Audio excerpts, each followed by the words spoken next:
Bismillahirrahmanirrahim. Assalamualaikum warahmatullahi wabarakatuh. Waalaikumsalam warahmatullahi wabarakatuh. Alhamdulillah.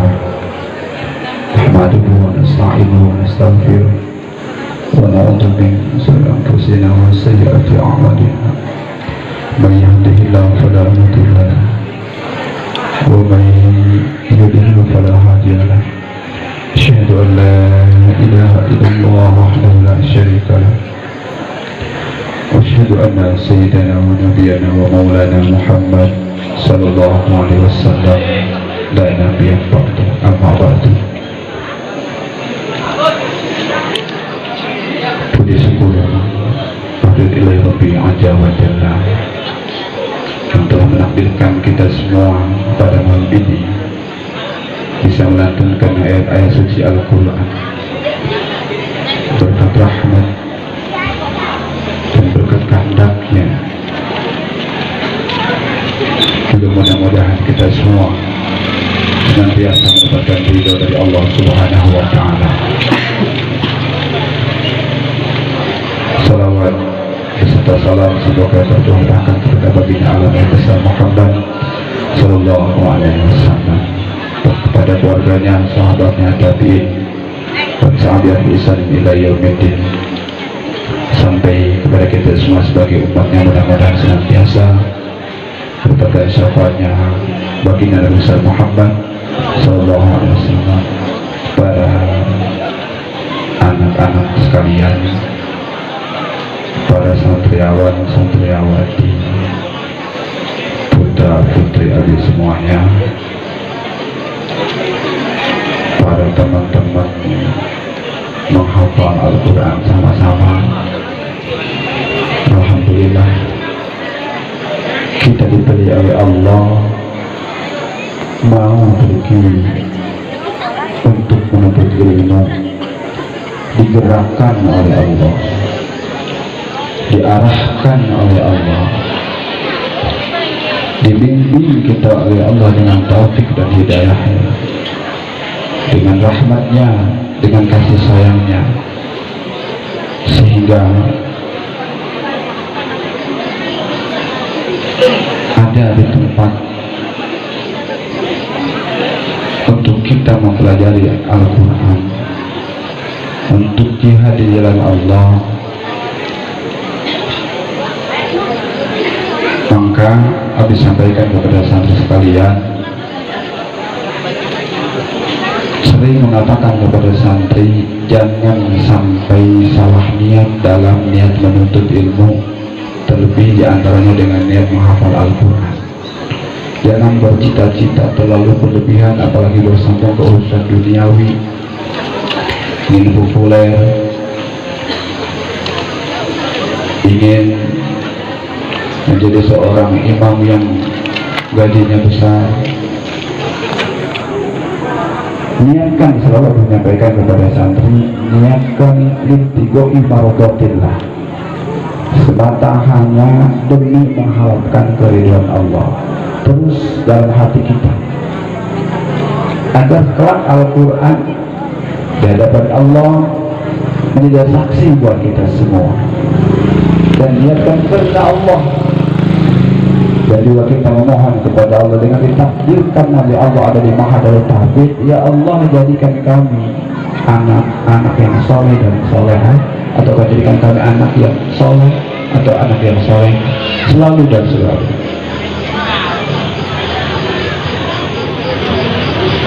Karena dengan kita mendapatkan ridha Allah, dengan segala aktivitas karena Allah, dengan berdoa kepada Allah ingin menjadi orang yang soleh, insya Allah selamat di dunia wal akhirah. Itu yang satu. Maka untuk kita menggapai cita-cita ingin hafal Al-Quran 30 juz, kita tahu sering mendengar di alam kubur insya Allah akan ditemani oleh Al-Quran. Al-Quran akan menjelma menemani kita, dilapangkan, diluaskan dalam kubur. Tapi harus sesuai juga. Tidak hanya sebatas juga cukup menghafalnya, tidak sebatas cukup menghafalnya dalam artian harus tahu di mana posisi penghafal Al-Quran ini.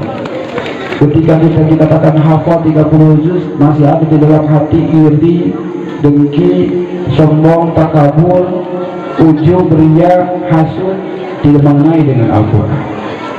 Jadi harus tahu ada posisi kita, sopan santun kita. Maka Rasul menyampaikan bahwa sahabat ma'in Al-Quran walakin hafid ma'in Al-Quran. Kata Rasul, walaupun kalian hafal Al-Quran tidak sesuai dengan makna Al-Quran, istiqomah membacanya, kemudian hati jauh dari sombong takabur, atau terus mengecilkan menghentikan sifat sombong takabur. Jadi ketika di dalam diri kita masih hafal Al-Quran, mengatakan hafal Al-Quran tapi masih sombong takabur, kata Rasul tidak dikatakan hafal Al-Quran. Terus yang mana yang dikatakan hafal Al-Quran?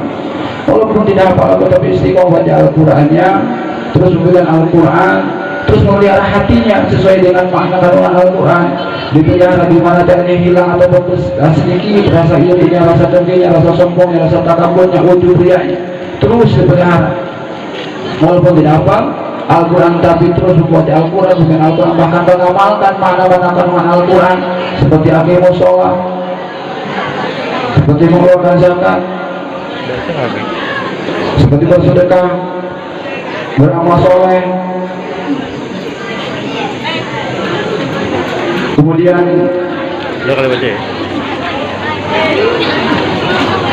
terus membangun diri, tajam kepada guru, tajam kepada orang tua. Soalnya habis selalu dinasihatkan oleh guru-guru, kunci hidup seorang santri sebenarnya tidak santri siapapun, satu, birrul walidain, memuliakan kepada orang tua, cinta kepada orang tua, menghormati, menghargai kepada orang tua, tidak pernah menyakiti orang tua, lebih mementingkan urusan orang tua. Kalau laki-laki, perempuan pun sama ketika belum menikah. Ketika sudah menikah, kewajibannya adalah kepada suami. Apalagi kepada ibu kita yang sudah melahirkan kita. Kita bayangkan melahirkan kita dalam mulai ngidam, sedih, makan tidak nafsu, masak pun enggak, kalau ada paksain, mengandung terus berbagai macam ujian sampai 1 bulan, 2 bulan, sampai 9 bulan susah tidur, susah makan, dan enak tidur, ada kekhawatiran gimana nanti melahirkan, sedih. Selalu membawa kita dalam kandungan ibu kita selama 9 bulan tanpa ada keluhan. Sudah lahir, dijaganya, dipeliharanya, disusuinya. Kemudian kita dari bayi, balita sampai kita dewasa terus diapung oleh ibu kita. Maka andai kata kita bercita-cita hafal Al-Quran tapi durhaka kepada orang tua, tidak ada artinya, tidak ada maknanya hafal Al-Quran kita. Kemudian apalah gunanya perjuangan kita? Jadi tetap seperti biasa Abi menyampaikan, tingkatkan kualitas adab taat kita kepada kedua orang tua. Kedua, kunci keselamatan dunia dan akhirat, kita punya guru di mana saja ataupun nanti telah dari sini berkembang berguru, kedepankan adab, kedepankan akhlak, kedepankan sifat tata krama kita. Walaupun guru kita lebih atau walaupun kita lebih tinggi ilmunya daripada guru kita, jadi karena akan mudah masuk ilmu, akan diberikan keberkahan ilmu kepada ketika kita menanamkan dalam diri kita mempunyai sifat ta'lim min ustaz atau mengagungkan kepada guru di mana saja kita berguru. Kemudian jangan khawatir untuk menjadi para penghafal Quran. Kalau lillah marlillah tidak nahnu najati wa inna lillahi hafizun.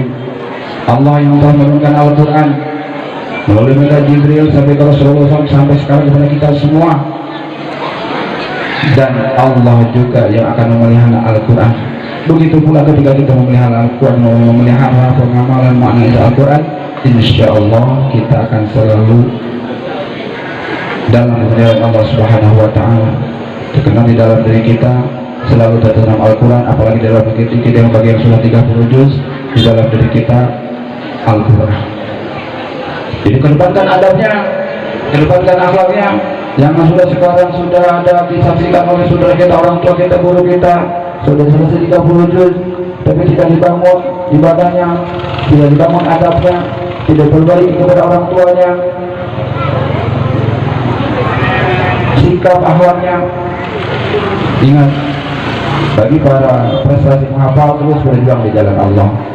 Sebaik-baiknya karena sekarang kehidupan adalah tinggal di pesantren. Sebaik-baiknya, insya Allah dengan kita ada di pesantren, kita selalu dalam rahmat Allah dan kita sedang berjuang menuju mengharapkan dari Allah Subhanahu Wa Taala. Jadi itu yang saya sampaikan kepada kalian. Satu, selalu dididik ibadah. Kemudian niatkan lillah, bercita-cita ingin jadi orang saleh atau salehah. Kemudian awas, harus sesuai dengan makna Al-Quran atau sesuai dengan Al-Quran. Siapa diri kita? Kita tidak punya apa-apa, bukan siapa-siapa, kita orang biasa. Jangan sampai yang kita pegang egois, iri, dengki, sombong, takabur, emosi, tidak ada makna, tidak ada hikmah. Kemudian kunci perjalanan hidup itu adalah ikhlas, ridho atas ketentuan Allah, sabar atas segala apa yang terjadi kepada diri kita oleh Allah, ujian, cobaan, segala macam. Sabar sudah ketemu titiknya, fatawakal tu Allah, pasrah kepada Allah, serahkan semua urusan kepada Allah. Kemudian terus bersyukur kepada Allah Subhanahu Wa Taala. Bukan berarti syukur di belakangkan, tapi berbarengilah semuanya itu. Ya, itu mudah-mudahan kalian yang bisa mendoakan kalian menjadi santri-santri yang soleh dan soleha, diberikan ilmu yang manfaat, ilmu yang berkah, terus perbaiki kelakuan yang baik, akhlak yang baik, adab yang baik, saling membangun antara sesama santri, saling membangun silaturahmi antara pesantren, terus jangan berhenti syiar jalan Allah. Ketika kita ditakdirkan oleh Allah di mana saja, satu huruf, satu ayat, satu juz, terus amalkan. Khairun nas antau finas, jadilah manusia sebaik-baiknya yang bermanfaat buat orang lain. Jadi sebaik-baiknya manusia adalah yang bermanfaat buat orang lain. Dan mudah-mudahan kalian selalu istiqomah, jangan lupa terus baca Al-Qurannya. Itu saja. Juga para jamaah sekalian, insya Allah Habib baru sampai kurang lebih Cibatok ya, Cibatok. Mungkin akan sebelum membaca suci Al-Quran nanti akan diisi dulu sebelum menunggu Habib. Itu saja, terima kasih. Mudah-mudahan para jamaah sekalian, kita semua dengan berkah Al-Quran, kemudian acara ini kita mendapatkan rahmat dan berkah dari Allah Subhanahu Wa Taala. Usikum wa nasihatullah. Assalamualaikum warahmatullahi wabarakatuh.